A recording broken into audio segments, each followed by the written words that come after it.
In today's video, we're going to take a look at some of the Lord of the Rings related announcements from MagicCon in Vegas with brand new cards, new serialized stuff, all kinds of different things to get into, so let's jump into the video.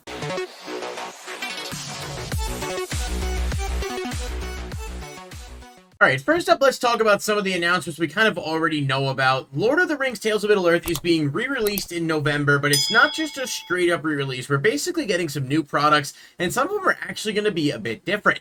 We've got Jumpstart Volume 2 boosters, which for some reason they felt the need to create, but those Jumpstart boosters will have some new cards, and we'll take a look at a couple of them in a moment. We've got the Scene Collections, which I've done videos covering, but we know we'll be getting those. And then we know we'll be getting the special edition version of the collector boxes, and a lot of people were wondering what might be in those and what will make them unique. So I'm going to talk about it as quickly and effectively as I can to sort of let you guys know what announcements we got today that's going to make these unique. And one of them is the brothers Hildebrandt, who are a very well-known pair of artists in the fantasy genre. There's going to be a special subset of cards in the collector boosters devoted to them. I believe there are 20 of them total, and a few of the reprints include Pact of Negation, Seasons Past, and Sylvan Tutor. Actually, pretty darn good reprints, especially Sylvan Tutor. It's been a while since that one has gotten a reprint, and these cards will be only in the collector boosters in non-foil and a special silver foil version, which I'll pop on the screen here for a moment, although I will warn you, probably can't see super well what it's going to look like in the graphic,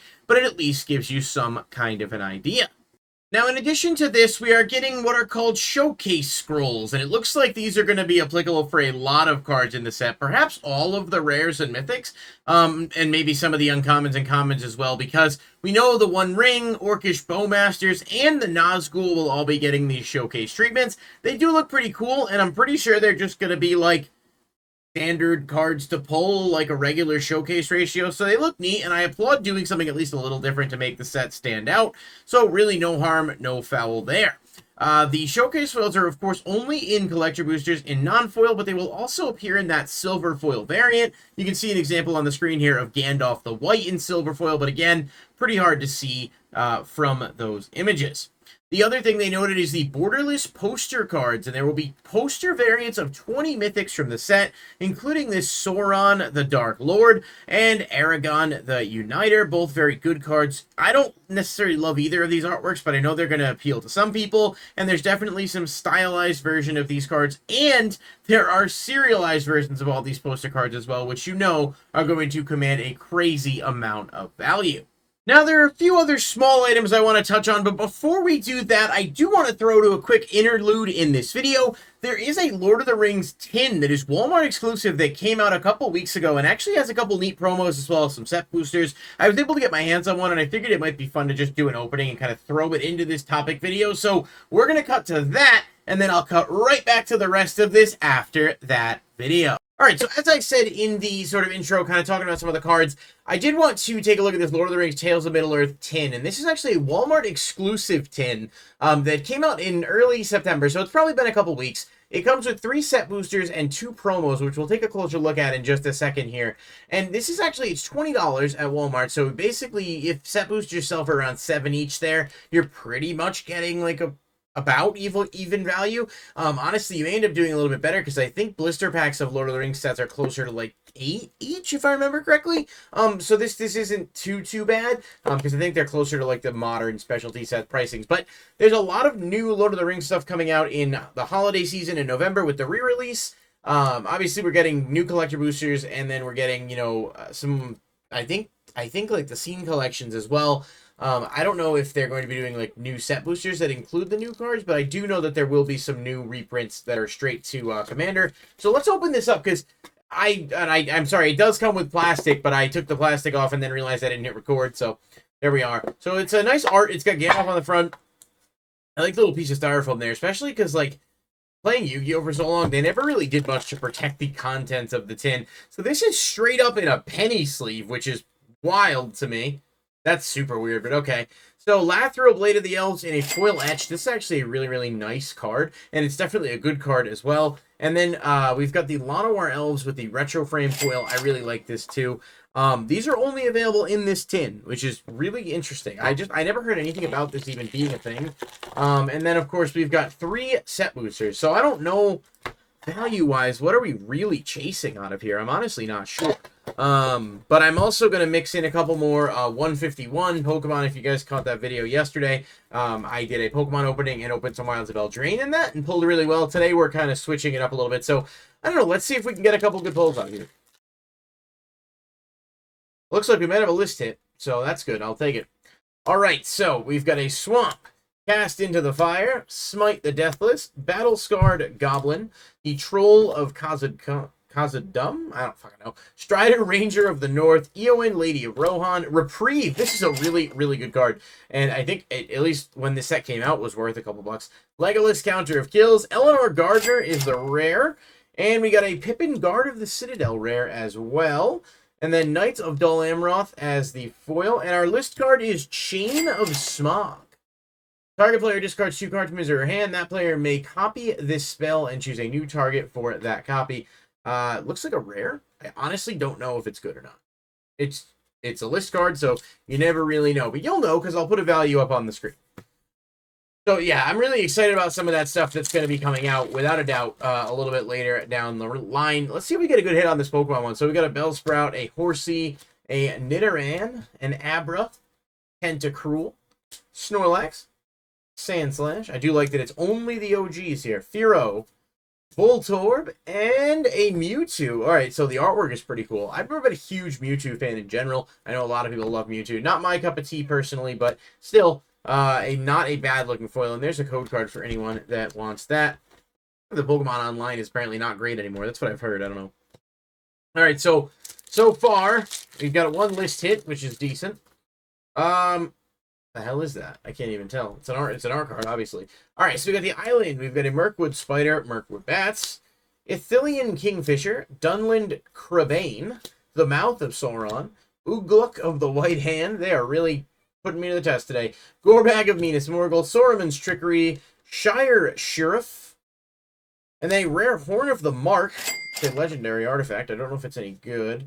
Shortcut to Mushrooms, not bad. And then a food token. So, yeah, I mean, the Lord of the Rings set as a whole doesn't exactly carry a ton of value outside of, like, you know, the One Ring and you know, Orcish Bowmasters and stuff. But it's still...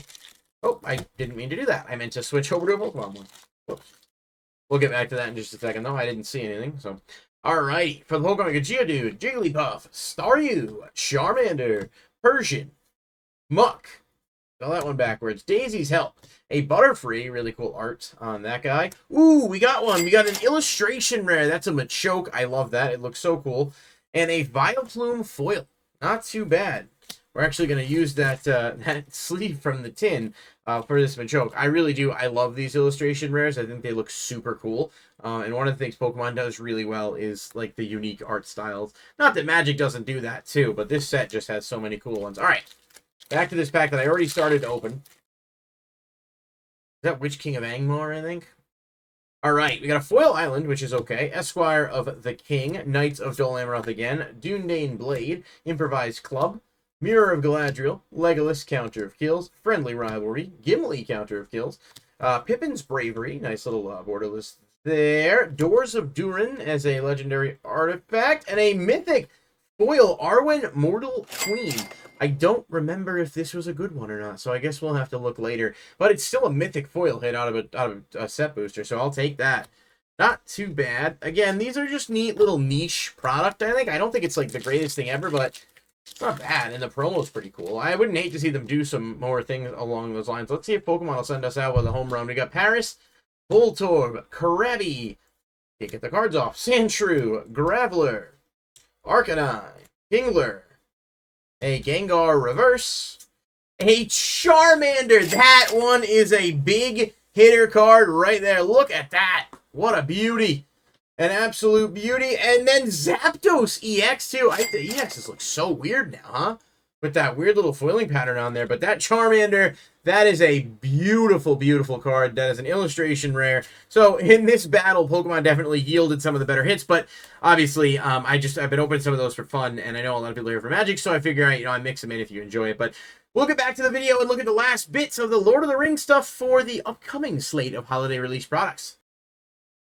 Hopefully you enjoyed that tin, guys. It was actually more on the Pokemon side of things with the good pulls, but that's okay. At least they were fun. There are a few other items I wanted to cover from this release today as it pertains to Lord of the Rings, and that is there will be Surge Foils. There will be Surge Foils aplenty in this set. If you guys like the Surge Foil box toppers in the original release, which were very hard to pull, and some of them actually command a pretty good price, they are back, and the Special Edition Collector Booster will have a Surge Foil map land in every pack, and a Surge Foil Extended Art Rare or Mythic. It is not necessarily guaranteed, of course, which one, but you can pull the One Ring in a Showcase Extended Art Surge Foil, which means the really pricey versions of the One Ring that were only available in the extended art version from the collector booster sample pack will have a competing version now, so maybe those will be a little bit less expensive. But it's pretty cool that Surge Foils are going to be a little bit more accessible now, although it does sort of take away a bit of that, like, excitement. Hopefully Delighted Halflings extended art version will get one, because that's a popular card that I think is pretty cool.